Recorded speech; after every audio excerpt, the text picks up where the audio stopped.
자, 여러분 오늘은 운수 좋은 날 단원 정리를 해보도록 하겠습니다. 자, 단원 정리하는 내용을 잘 듣고 여러분 교과서에 있는 학습 활동을 풀어보길 바랍니다.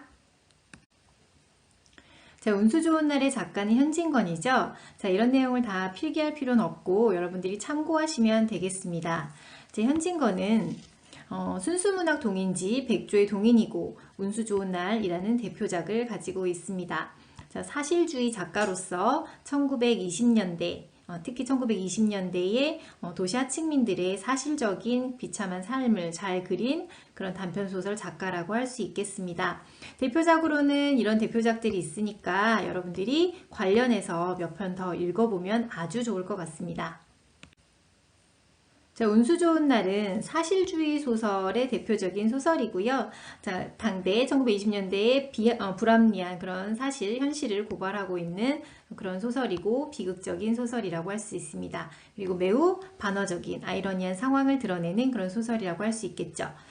제재는 인력거꾼의 하루, 도시 하층민 중에 한 명이었던 인력거꾼의 하루를 그리면서 그 도시 하층민들이 얼마나 비참한 삶을 살아갈 수밖에 없었는가에 대해서 전달해주고자 하는 소설이었습니다. 자, 이 소설은 우리 현대소설사에서 사실주의적인 문학의 확립에 중요한 공헌을 했다고 평가를 받고 있고요. 이 사실주의라는 말이 계속 나오는데 바로 시대현실을 아주 사실적으로 보여준 소설이란 뜻이죠. 자, 이 소설의 주제는 무엇인가요? 그렇습니다. 작가는 김첨지의 삶을 통해서 바로 일제강점하에서 하층민들이 얼마나 비참한 삶을 살 수밖에 없었는가에 대해서 사건을 통해서 보여주는 소설이라고 할 수 있겠죠. 자, 이 소설의 내용을 한번 살펴볼까요? 자, 여러분들 이 소설은 김첨지가 계속되는 행운과 그에 따라 행운이 계속되지만 마음속에서는 불안감이 더욱더 높아지는 그런 아이러니한 상황을 그린 소설이다 라고 우리가 갈등에서도 한번 공부해 본 적이 있는데요. 자, 김첨지는 겉표면으로 드러나는 사건은 계속되는 행운이 찾아오죠.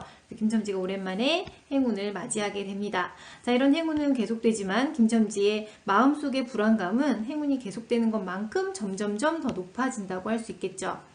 자, 이러한 불안감은 위기 부분에 가서 아내에 대한 불안감 때문에 귀가를 늦추고 술에 취해서 횡설수설하는 김첨지의 모습을 통해 우리가 살펴볼 수 있습니다.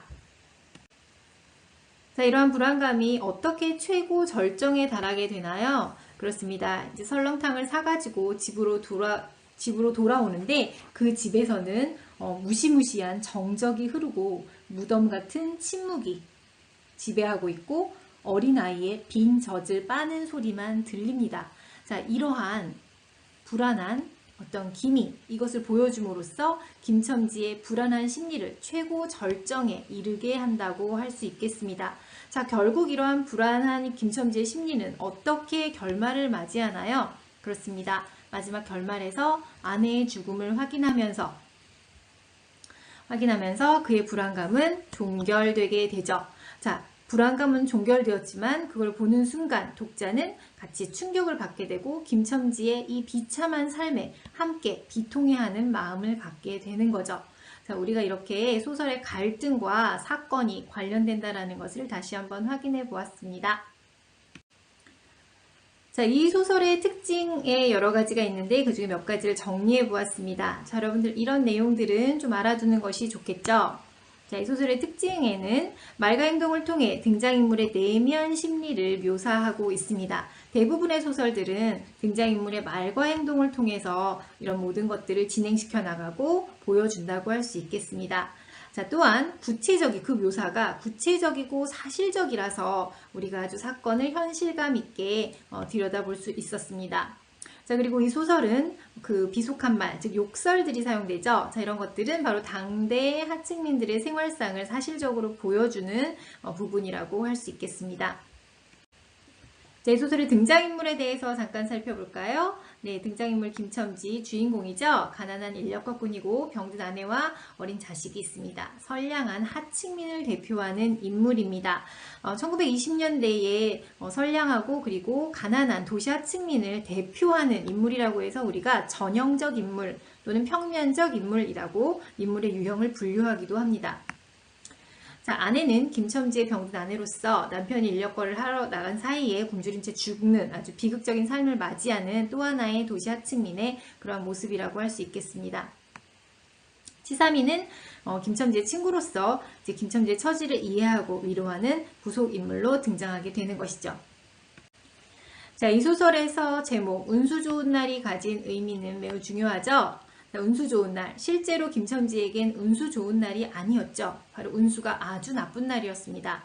자, 운수 좋은 날이라고 표현한 것은 바로 사건의 흐름상 계속 김첨지에게 행운이 연이어서 계속되었다라고 해서 운수 좋은 날이라 표현되었지만, 실질적으로 이 소설이 갖는 의미는 아내의 비극적 죽음을 보여줌으로써 김첨지의 비극적이고 불행한 삶의 모습을 보여줍니다. 자, 그래서 이 소설은 바로 제목을 운수 좋은 날이라고 함으로써 마지막에 반전, 비극적인 반전을 보여줌으로써 반어적, 서로 반대되는 상황을 통해서 더욱 비극성을 두드러지게 드러내고자 하는 의도로서 운수 좋은 날이라는 제목을 붙이게 된 것이죠. 자, 우리가 소설 속에서 당대의 사회문화적 상황들을 여러 가지 살펴보았는데 그 중에서 몇 가지만 한번 정리해 보겠습니다.